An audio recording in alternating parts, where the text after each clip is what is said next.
di dalam satu riwayat ketika kaum muslimin yang masuk ke dalam neraka jahanam berteriak, ya fakhiral qiyamah, hai kebanggaan orang pada hari kiamat.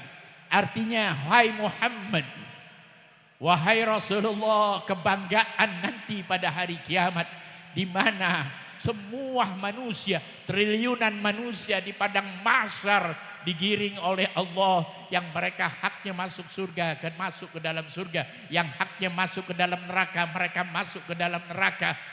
Tolonglah kami, syafi'na ya Rasulullah, berilah pertolongan kepada kami ya Rasulullah.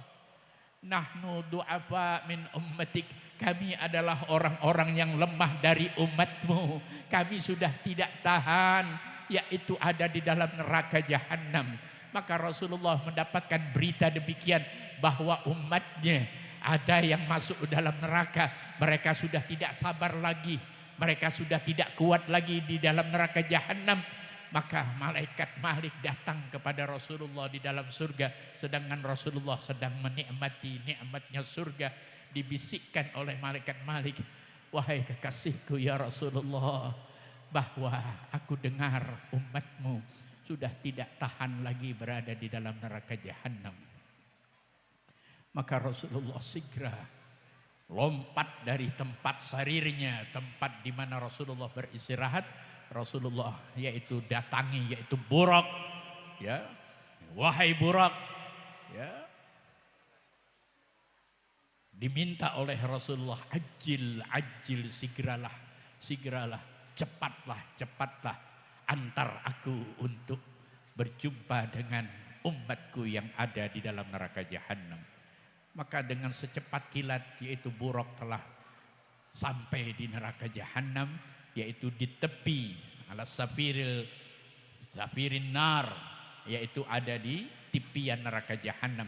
Didengar tuh, ya, jadi umat Nabi Muhammad yang ada di dalam neraka jahanam berteriak luar biasa, mengatakan, ya, kepada Rasulullah Sallallahu Alaihi Wasallam, di mana Rasulullah mendengar keluhan-keluhan ketidaksabaran mereka di dalam neraka jahanam, minta syafaat ya Rasulullah Sallallahu Alaihi Wasallam. Maka Rasulullah perintahkan malaikat Malik, ya malaikat Malik, keluarkanlah umatku dari neraka jahanam.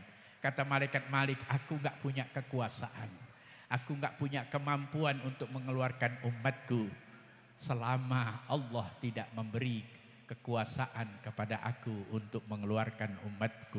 Maka Rasulullah langsung berangkat menghadap Allah, yaitu bersujud di di pohon ars, ya, bersujud di pohon ars, ya, di bawah pohon ars dalam keadaan tersungkur Rasulullah bersujud di hadapan Allah. Apa kata Rasulullah? Hakadha, ya Allah, hakadha, beginikah, ya, tu'adzibni, tu'adzibuni, ya. Kalau tidak salah redaksinya mohon maaf, beginikah engkau memperlakukan umatku, yang engkau janjikan kepada aku akan membebaskan umatku daripada api neraka. Ya, luar biasa Rasulullah sayangnya kepada kita, ya. Umatnya Rasulullah tahu menjalankan puasa, menjalankan sholat, menjalankan semua kegiatan-kegiatan perintah agama.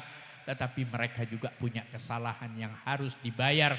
Tetapi karena mereka tidak minta ampun kepada Allah, tidak bertobat kepada Allah, maka mereka haknya masuk ke dalam neraka jahanam. Inikah engkau, yaitu memperlihatkan kepadaku akan umatku yang kau janjikan tidak akan pernah membakar umatku di dalam neraka. Tapi kenyataannya inilah yang aku dapati, umatku tidak sabar lagi ada di dalam neraka. Maka Allah katakan, ya Muhammad, ya, ansuka, sungguh mereka telah melupakanmu. Mereka tidak menjalankan perintahmu, ya, dan mereka tidak menjalankan syariatmu ya Muhammad. Pada hari ini mereka aku lupakan tentang dirimu. Sehingga kau tidak bisa memberi syafaat kepada mereka. Karena mereka yang meninggalkan kamu. Mereka yang tidak menjalankan yaitu perintahmu. Mengikuti syariat agamamu. Oleh karena itu sekarang aku izinkan engkau berikanlah mereka syafaat. Ya, berikanlah olehmu syafaat kepada umatmu yang mereka sudah tidak kuat lagi menerima siksa neraka jahanam. Masya Allah. Gak ada Nabi sebagaimana Nabi Muhammad. Begitu sayangnya kepada kita. Begitu gak kuat melihat umatnya ngerengek-rengek, menangis, meminta syafaatnya. Ya syafi'al umam. Hai. Ya. Nabi Muhammad sebagai pemberi neraka jahanam, waliyadzubillah nas'alullah salam. Neraka jahanam, waliyadzubillah nas'alullah salamah. Enggak ada yang bisa menolong kita. Enggak ada nabi-nabi yang diperintahkan untuk menolong umatnya masing-masing kecuali Nabi Muhammad. Hanya satu-satunya nabi yaitu yang akan memberikan syafaat, yaitu kecuali Nabi, kata Nabi Muhammad. Ketika seluruh bangsa manusia datang kepada Nabi Allah Adam, Nabi Adam mengangkat tangan. Aku tidak punya hak untuk memberikan pertolongan kepada kalian. Pergilah kamu kepada Nabi Ibrahim. Maka mereka berbondong-bondong lagi, manusia berduyun-duyun datang kepada Nabi Ibrahim. Kata Nabi Ibrahim, aku nggak punya hak memberi pertolongan kepada kalian.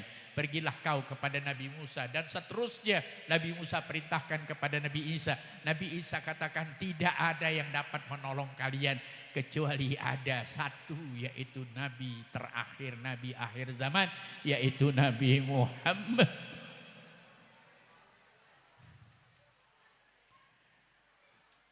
Ayolah gembirakan Nabi Muhammad.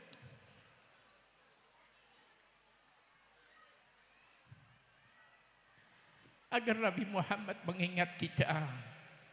Tidak ada yang bisa bantu kita nanti pada hari kiamat. Enggak ada yang bisa bantu kita ketika kita masuk ke alam kubur kecuali dengan syariat Nabi Muhammad. Kalau kalian jalani syariat Nabi Muhammad, Nabi Muhammad akan datang ke kubur kita, mendampingi kita. Kalau Nabi Muhammad sudah dampingi kita, bisa berbuat apa malaikat munkar wa nakir? Hanya SOP saja yang dijalankan. Hanya sebatas apa kalau bahasa kita, seremonial aja. Ya, ditanya man rabbuka, ya, wa man nabiyuka. Seperti itu aja seremonial. Allah telah sampai kepada kita. Allah perintahkan Nabi Muhammad, dampingi umatmu. Masya Allah. Itu baru di alam kubur. Bagaimana nanti ketika kita dihisab, ketika kita di mizan, ketika di sirat. Rasulullah tuntun kita di ujung siratal mustaqim. Dan ditunggu dia itu di telaga Kausar Rasulullah SAW. Tidak akan pernah Rasulullah sakiti kita. Nggak akan pernah kita akan dijebloskan ke dalam neraka jahanam. Kalau kita bela Rasulullah melalui syariatnya. Jalankanlah ibadah sholat. Kumpullah kalian dengan ulama-ulama. Dengan guru-guru kalian di majalisil ilm. Agar kita tetap ada dalam tuntunan Rasulullah. Melalui syariat yang diajarkannya. Turun-temurun sampai kepada guru-guru kita.